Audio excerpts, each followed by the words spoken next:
Ibinahagi ng isang nagbakasyon sa Tacloban City kung paano siya nakaligtas mula sa hagupit ng bagyong Yolanda noong manalasa ito sa lungsod.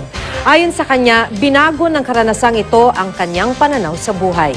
Makibalita tayo kay Cedric Castillo. Malinis na tubig, komportableng mahihigaan at iba pang gamit na mabibili. Lahat iniwan ni Ed sa kanyang bahay sa Quezon City para magbakasyon sa Leyte nitong nakaraang linggo. Pero ang kanyang nakaharap, dilubyong dulot ng bagyong Yolanda.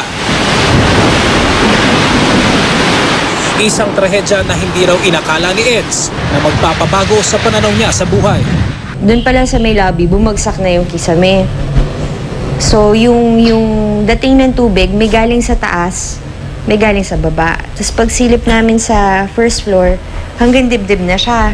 Ang ano lang namin, fear, baka umakyat pa ang tubig. Kasi pag umakyat pa yung tubig, wala na kaming pupuntahan.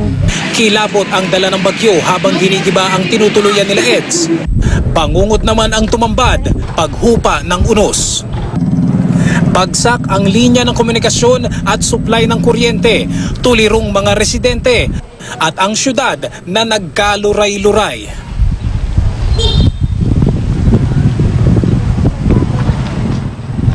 Ang paghahakot ng mga tao sa labas ng isang gusali, isang bagay lang daw ang sinasalamin, desperasyon.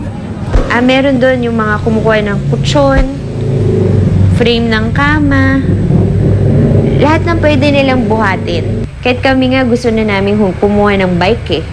Bike lang para lang makaikot kami. Aanin na nila sa'yo na, anong kailangan mo? Pasta, punta ka dito. Sauce, nandiyon.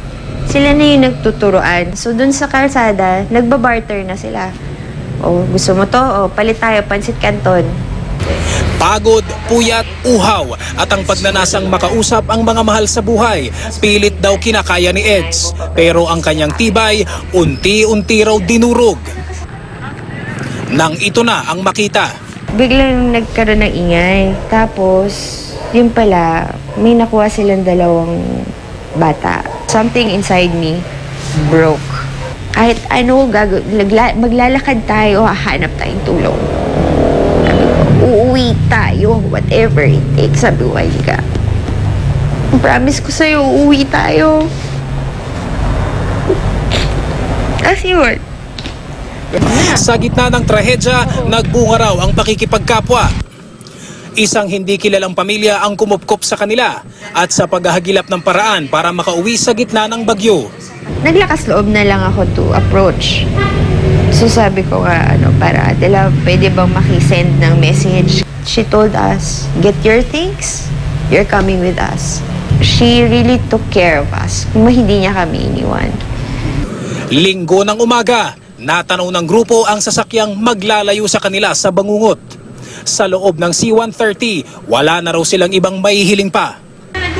Kararating lang ni Ed sa kanyang bahay ng aming makapanayam at sa mga kwentong bit-bit niya, maaaring mapait ang iniwang bakas ni Yolanda.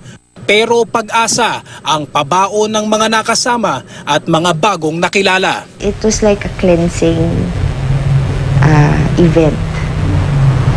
Parang this is an opportunity for you to start over. Cedric Castillo, GMA News.